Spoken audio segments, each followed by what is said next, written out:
The case was brought by 8 Torres Strait Islanders from 4 different islands, basically out of desperation that their island homes and their way of life was being destroyed by the effects of climate change.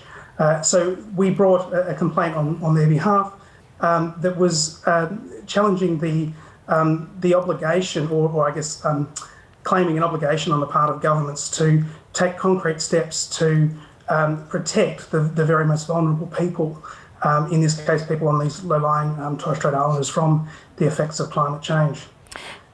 Go.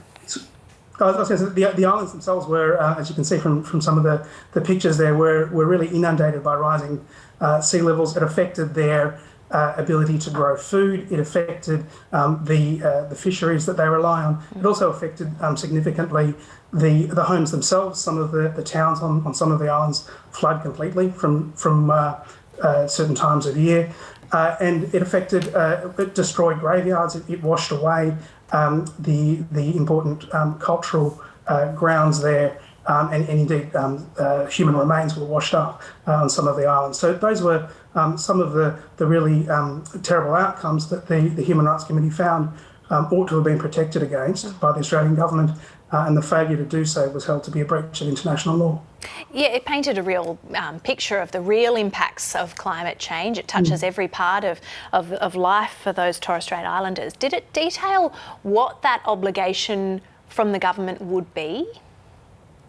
Yes, so the recommendations that were made at the end of the committee's decision were, firstly, that compensation be paid for the losses suffered from the effects of climate change, and secondly and importantly, that measures have to be taken to ensure that the local people can continue to live their lives safely and continue in their cultural practices safely. So that would include things like building seawalls and that type of thing to protect from the inundation of the sea, but importantly in consultation with the people themselves to make sure that it's the right type of infrastructure and the things that they value.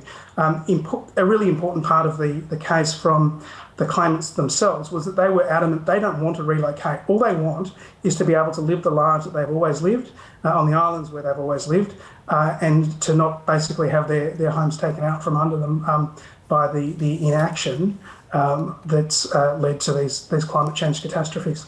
Adam, is this the end for this case? Where to from here now?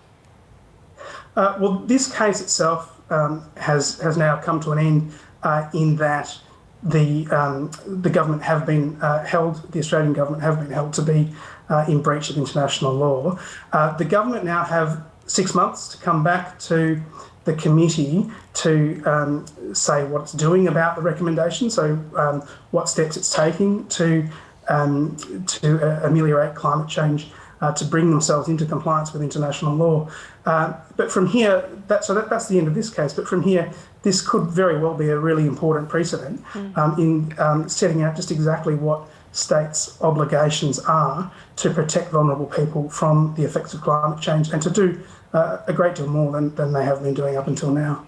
This was lodged, as you say, by 8 Torres Strait Islanders back in 2019, so it has been quite a journey. What do you make of the fact that this was the result? Well, it's a really terrific result, as I say, in terms of setting out just exactly what the obligations of international law are. It has been a long journey. The Australian government's response was initially to say, well, you can't hold us legally responsible for this because climate change is something that's contributed to by all countries around the world. It's not our fault, basically, was the line that they were running. Of course, that was the former Morrison government at the time that it was lodged. We are hopeful that the change in government might bring a change in attitude.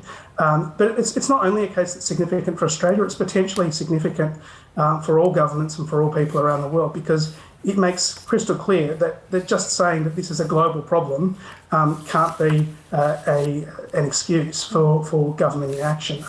Governments still have responsibility to protect and take positive measures to protect the people within their own countries. As you said before, this sets a precedent. What could be the implications for future cases? Well, one aspect that was not picked up on by the committee was the obligations of states to actually take measures to mitigate climate change harm. So that is to say, change and emit less in terms of greenhouse gases. So that might be the next frontier. But certainly, it makes clear to governments that they need to take action to protect people from the effects of climate change, and it's something that really needs to be done by every country all around the world. So we're hoping that the Albanese government will respond positively to the recommendations of the Human Rights Committee, and that it'll have meaningful outcomes, and that these 8 Torres Strait Islanders and indeed their communities can continue to live the lives that they've always lived. Barrister Adam Macbeth, it's great to have you on the program this morning. Thanks so much.